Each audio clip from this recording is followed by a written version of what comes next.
ভাই চিল্লান না, প্রশ্ন দাও। আচ্ছা হেলেন আপা, একটু জানতে চাই, আপনি সবসময় একটু ব্যতিক্রম প্রচার করে থাকেন, আমরা দেখি সবসময় আপনাকে।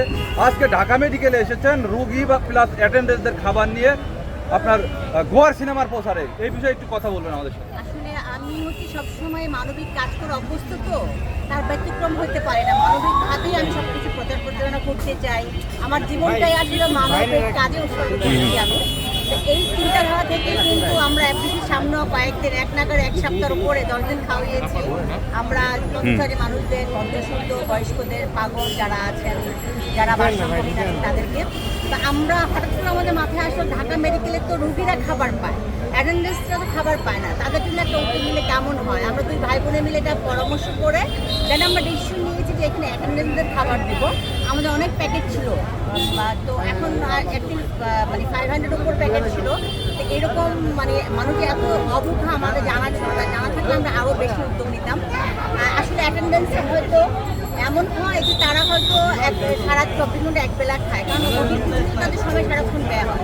তো এই চিন্তাধারা থাকে আসলে আমাদের, এই মানবিক চিন্তাধারা থেকে আমাদের এই ইয়েটা আসছে, তো আমরা এখানে একটু খাবার দিই।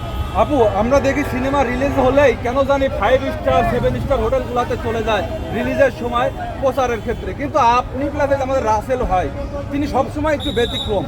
এই যে আজকেও চলে আসছেন এই যে অসহায়দের পাশে দাঁড়ানোর জন্য, এই যে আপনাদের ভিতরে যে একটা মনুষ্যত্ব বোধ কাজ করে, এই নিয়ে একটু কথা শুনতে চাই।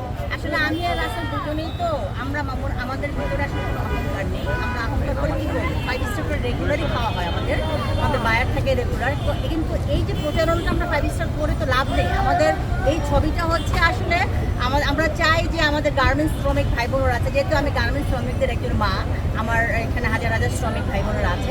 আমি চাই এই ছবিটা তারাই দেখুক যেখান থেকে শিক্ষা গ্রহণ করতে পারবে।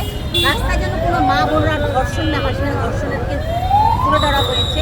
এখানেও যারা আছে ঢাকা মেডিকেলে, যারা প্রভাবশালী, তারা তো ঢাকা দেশের বাইরে ট্রিটমেন্ট করে, এখানে যারা ট্রিটমেন্ট করে তাদের অ্যাটেন্ডেন্স দেখলাম যে কী অবস্থা। হ্যাঁ, রুগী হচ্ছে মুমূর্ষ, তার মুমূর্ষ রুগীর পাশে যে অ্যাটেন্ডেন্স, সে কিন্তু খাবার পাচ্ছে না, হয়তো 2 দিন না খেয়ে আছে। এরকম রুগী আছে, অ্যাটেন্ডেন্স আছে 2 দিন 3 দিন না খেয়ে আছে। তো আমরা 5 স্টার করে লাভ কি? আমাদের তো খাওয়ানোর, পেট ভরে মানুষদের খাওয়ায় লাভ নেই।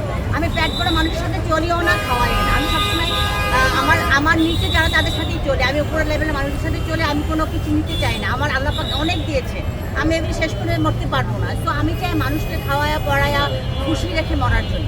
আপু, যেখানে সিনেমার বেহাল দশা, এক কথা শেষ পর্দা বললেই চলে, অনেকেই টাকা ইনভেস্ট করতে ভয় পায় নতুন সিনেমা তৈরি করার জন্য, সেই জায়গায় হেলেনা জাহাঙ্গীর একজন নারী উদ্যোক্তা হয়ে সিনেমার পিছনে